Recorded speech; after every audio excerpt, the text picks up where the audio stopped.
On the table today, we have yet another boat. This is the Impulse 32. This was released in summer of 2021. I just picked this up, essentially brand new.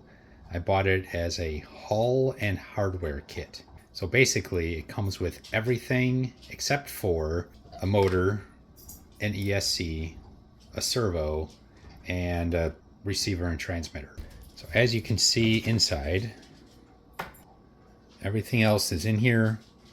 It even has the flex shaft and coupler, the servo control rod, all the mounting hardware, water lines, has the motor mounts.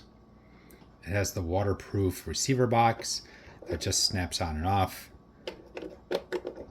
It's got the grease catch that sits over the coupler and exposed part of the flex cable and stuffing tube.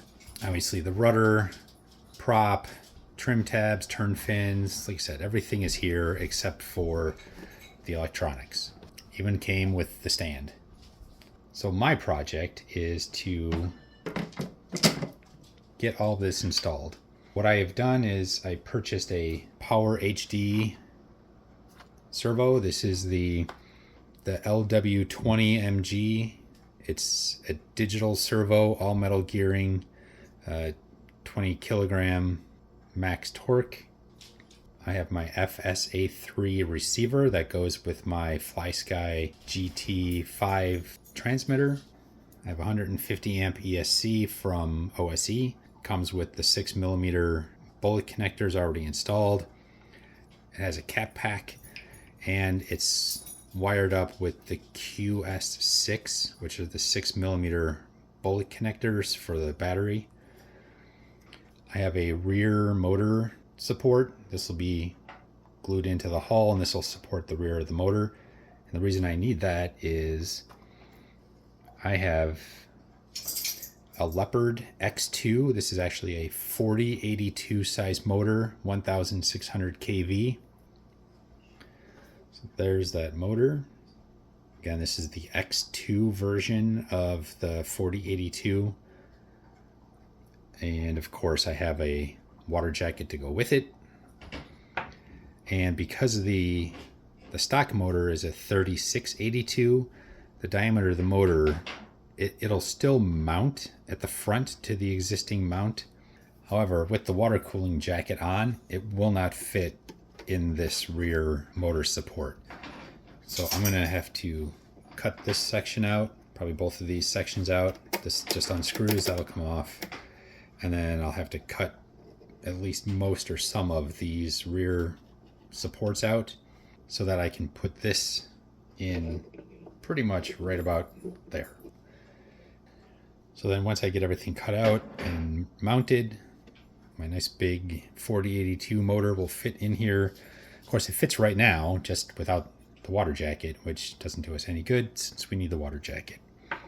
So a little bit of work and that should go right in.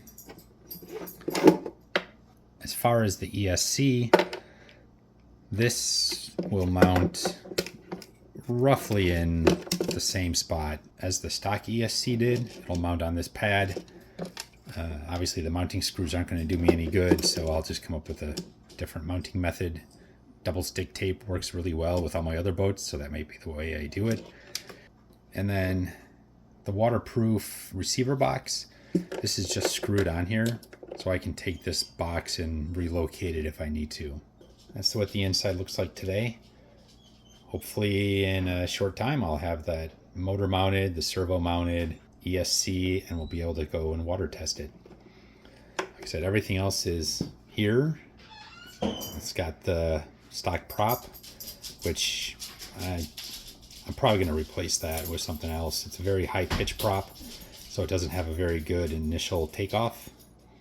The prop just doesn't bite at the lowest speeds. You got to get this thing up to speed before it really comes into play. But otherwise, that's pretty much it. The only other thing I've done so far is I did move the trim tabs up. These were actually flush with the bottom of the hull. I don't want that, so I pushed these up as far as I could. It's about 2.5 millimeters up. The stock strut is actually pretty nice. This I can change that angle very easily.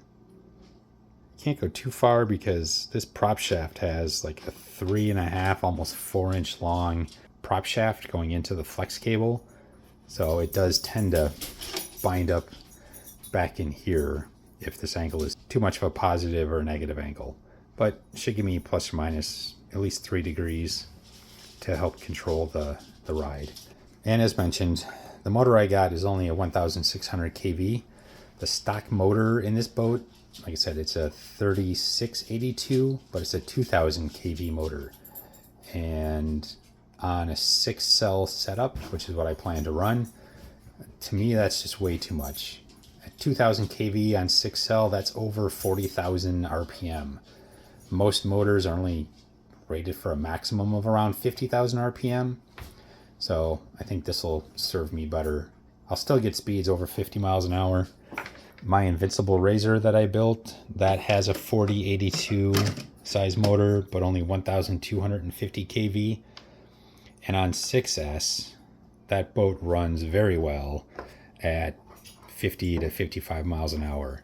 So going with a higher kV motor in this boat's a little bit heavier, so I think the 1600 kV motor will be more than adequate to move this thing. Especially where I run, I don't have a ton of room, so I don't need anything really, really fast. And besides, I'm not doing speed runs, I'm only using it for fun. The next video, we'll hopefully have it up and running and starting to do some speed tests and prop tests.